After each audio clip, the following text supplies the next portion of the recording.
Pithai Ni June somle sagi tuni simding Isaiah lian som ngalenga khatpan tum giat pan somle tum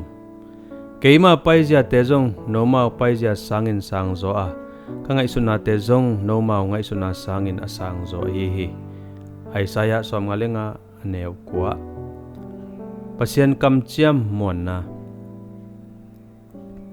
apuin wandi sabuai lo buang alomte sabuaya chocolate khatek koi sakhi sunan ne khunin tua bang atwa changin hongki phoklo chi in ngai suni alomte kyanga banghang ke hongki mangil hitam chi in kumpe hi apu ki dot changin tua chocolate te ahoi lai hang sota hi manin naw pai wandi ading hoi ke khale chia kapyak lo hi chi hi no adang table chi in nui sani hi thu piang pen na sem te laka chiam nui khadong so hi a hi zongin khat ve e ngai sun na le mu na cha bek to enin Pasian lungsim ding itel khil zelam hongphok sakhi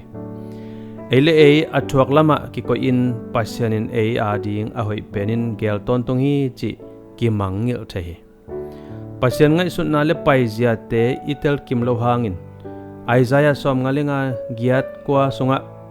hongphok sak bangin e asangin Pasian asang zo chi lungmuan ding hi e paizia table ang sung vai khongin na ukgi ge hi ama zia pen bukimin happy na le thuman to kidem hi to hi a tulianin ahoi na imu thei lo hangin Pasianin ikisap tak tak te hongsik ding chi mon hoi hi a hong nai om lai in ama samni hong nu sengai lo ding hi nun tang na thuak na kisak changin Pasian kamciam te akoi pen na muang ding hiam Pasian hi na akoi penin lungmon na le tol dam na hong pia hiam thuman Pasiano khat ve na thupa le nongin na in hong kheng zel chi in ka ngai sut khang na nong thei nang kong mon ding le na kamciam te kip takin kalet ding hong ho in amen